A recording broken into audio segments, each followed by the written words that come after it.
মুভিতে দেখছেন একজন ছেলে তার মার জন্য পুরো দুনিয়ার সাথে লড়াই করছে, বাস্তবে দেখতে চান ওমর ভাইকে দেখেন।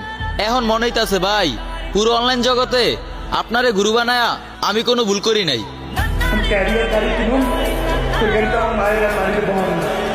ফেসবুক এবং ইউটিউব এবং টিকটকের মধ্যে ভাইরাল একজন আছে যার নাম হলো ওমর। তার কথাগুলো যুবকেরা ফলো করে এবং শেয়ারও দেয়, কপি লিঙ্ক করে করে ফর ইউর মধ্যে নিয়ে যায়, ভাইরাল করে দেয়। আমি গতকালকে তার একটা ভিডিও দেখলাম, তার মায়ের মানে সে কেমন এটা আমি জানি না, তবে এই ভিডিও দেখার পরে আমি দেখলাম যে মা পাগল ছেলেটা চোখের পানি ফেলায়া মায়ের জন্য কান্দে। নেপালের পাহাড়ের সামনে দাঁড়াইয়া বলতেছে আমার মা দুনিয়ার মধ্যে আমার সবচেয়ে বড় আপন। আমার মায়ের বিরুদ্ধে কথা বললে আমি কোনো আইনও মানি না, কাউরে আমি চিনি না, কারণ মায়ের মতো আপন আমার দুনিয়ার মধ্যে কেউ হতে পারে না।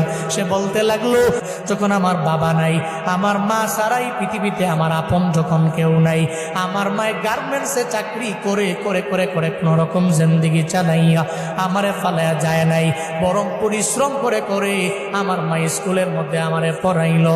আজকে আমি অনেক মশহুর হয়ে গেলাম, প্রসিদ্ধ হয়ে গেলাম, সবাই আমারে চিনে, তবে আমি মায়েরে ভুলতে পারি না। নেপালের পাহাড়ের সামনে দাঁড়াইয়া বলতে লাগলো মা জীবনে কোনোদিন। ওমর ভাইয়ের অনেক বড় ফ্যান আমি। ওমর ভাই বানিয়ে এটা কি ডায়লগ দিল দেখেন সবাই। আমার মানুষ হাজারটার কথা বল, কিন্তু আমার আম্মু একটা ওয়ারিয়র, আমার আম্মু একটা যোদ্ধা। আমার আম্মু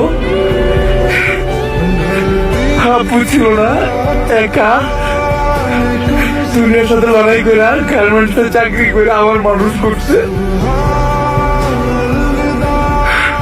তো আমারে যে কেউ যে কিছু করতে পারে, আমার আম্মু